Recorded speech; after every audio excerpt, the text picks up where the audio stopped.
Alright guys, welcome back to the channel. I know it's been a little bit longer than usual since I've uploaded a video.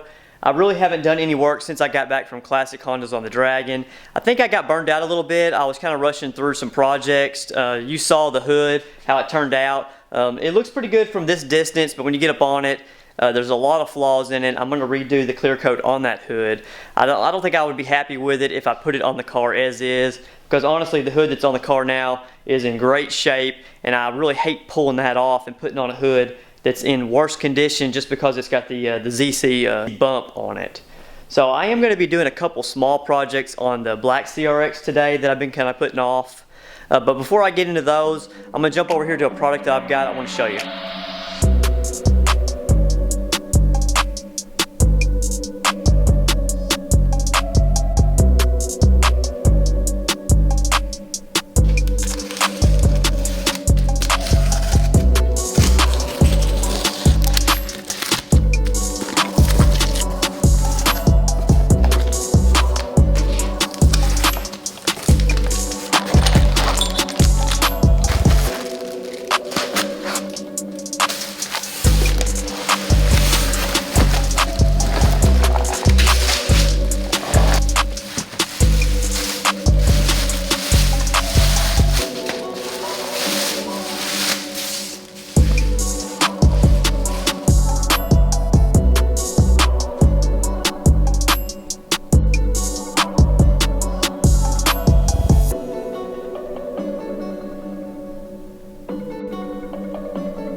Well, as you can see, I do have the new max speeding rods. MXR 2300 is what they call it. This is a 2300 peak watt power inverter generator. It's gas powered, so we will have to get some gasoline for it. You want to make sure you use non-ethanol gas in here. That'll help this last a lot longer and keep that ethanol from gumming up the carburetor in this. It is a pull start device here, just like your lawnmower would be. It has 2300 peak watts or 1800 standard running watts with your standard 120 plugs here. You've got some features here like an overload lights, a circuit breaker, different options there. I'm excited to give this a try. We won't be trying it in today's video, but stay tuned in a future video. We'll get this thing filled up with gas and oil and give it a thorough test to see what all it's capable of. So we do appreciate Max Speeding Rods for supporting the channel and sponsoring these videos, and I look forward to continue working with those folks. So go check this out. I'm going to leave a link down in the description below for this if you're interested in this small portable generator. It looks to be a very compact unit, so I'm excited to see how it performs. So let's go ahead and jump into the CRX and get started on that.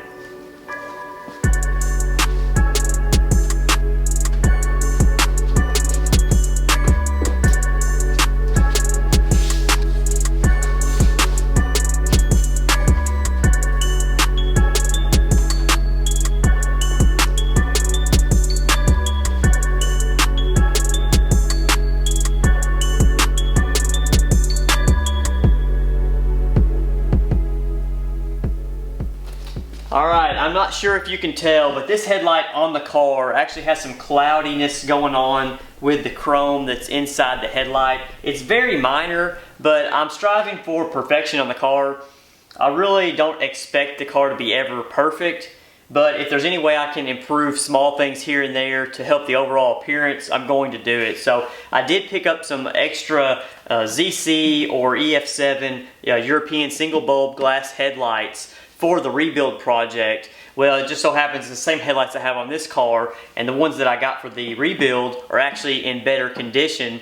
So what I'm going to do is I'm going to swap the ones that I just picked up into my nice car, and these are the ones that I'm going to put on the rebuild project. They're still really nice headlights. There's nothing wrong with them. They're just a little bit cloudy, and so I think that this will help the overall appearance of this car.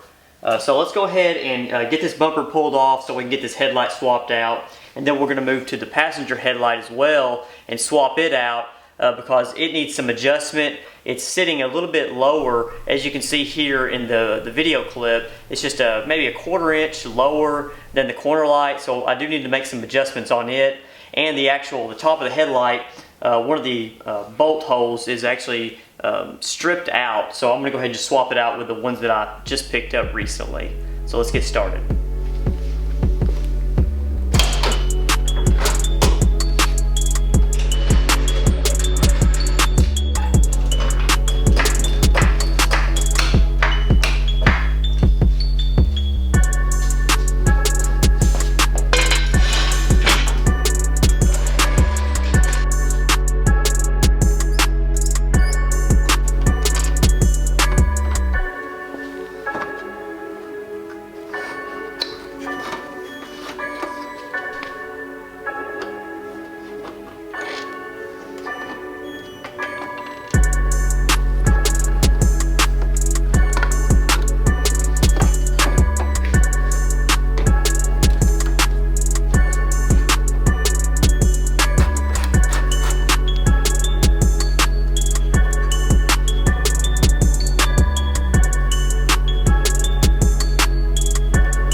Alright, there are a couple of things that have to be done on the European headlights because these came on the 90 to 91 model year, and these corner lights here are actually from the 88, 89.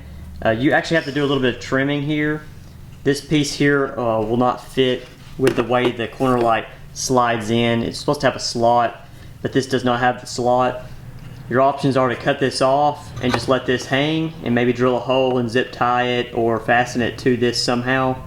You also have to notch this metal bracket right here so this lip will catch on the metal bracket, because as it sits now, the way the bracket is, if it butts up against it like that, it doesn't slide back. So we have to notch that out, and that's what I did on the old one. This one I think I may spend a little more time, maybe try to drill out a slot here for the corner light notch to slide into. You can see previously I drilled a hole in the corner light and I zip tied it to the headlight itself. I'm going to try to do a little bit better here. I'm not sure how it'll turn out, but let's go ahead and drill this out and see if I can get it slotted.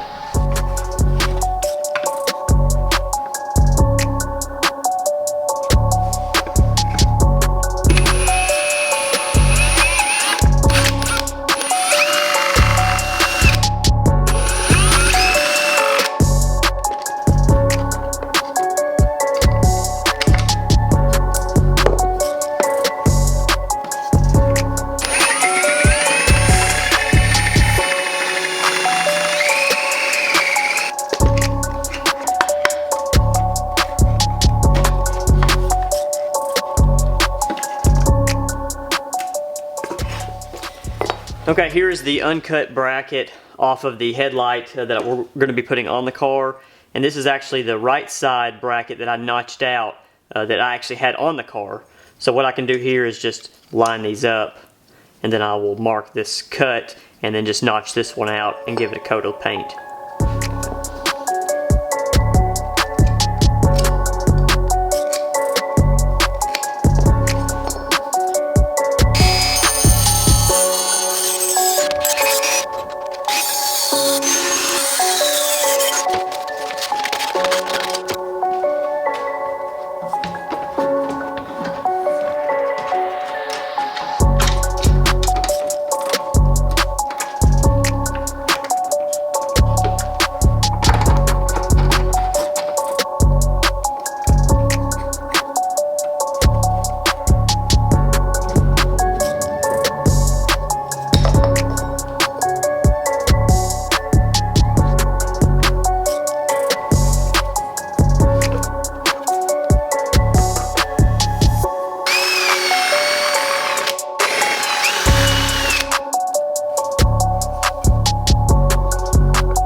Alright guys, it took a little bit longer than I thought, but we did get the headlights swapped out. They look a whole lot better. Most people will never know, but I would know, and so I'm happy that I did it. I did manage to get the passenger side headlight and corner light lined back up like I wanted it. Everything's looking a lot better than it was initially. So since it took a little bit longer than I thought, I'm gonna go ahead and wrap it up here. I do appreciate you sticking around for my small little project today. Hopefully I'll be starting on the hood here in the near future. So stick around, and hopefully we can get that thing looking mint and get it put on the car itself. So we'll see you next time.